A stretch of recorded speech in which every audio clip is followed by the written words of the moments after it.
And real fast on Medium, you were writing about how new improvements keep coming out about every 90 days or so.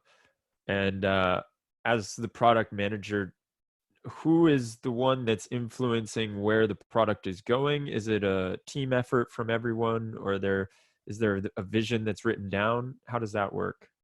Well, that's a good question. You know, I should pay you for that. You haven't even seen this presentation and you're asking me the good one. So along those lines, we've been trying to make a process to be able to collect information from end users in a logical way, because I think that's one of the reasons why we've been successful is we've tried to engage with customers and approach their problems and improve their workflows. So one of the things that we do in Kubeflow 1.0, which was released on March 2nd, I think even more important than the features that we delivered in 1.0 was the process.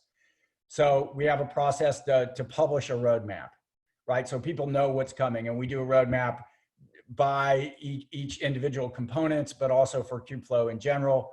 We have a versioning policy. So each component within Kubeflow, we'll talk about how there are different components. It's composable and different components mature at different levels and different timeframes.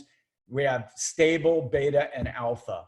And for stable components, it's important that for us that we have an application requirements template. And that template goes over the things that we would expect in that component to make it stable. So this is like what the configuration and deployment requirements are, and what CRDs, custom resources, are necessary, and how do you log and monitor it, and what Docker images are in there, and what's the CI/CD, what's the documentation and testing and ownership and user adoption. So, I mean, I think this is all important process that we've been able to deliver, as important as the code itself. We're on our 9th release, so it's not like it's a brand new release or a brand new project.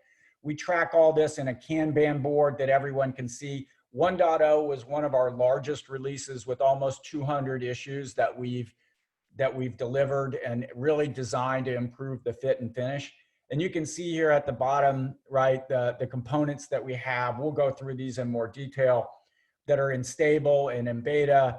Many of the beta components, especially Kubeflow pipelines, will likely become stable in the 1.1 timeframe. 1.1 is scheduled for June of this year.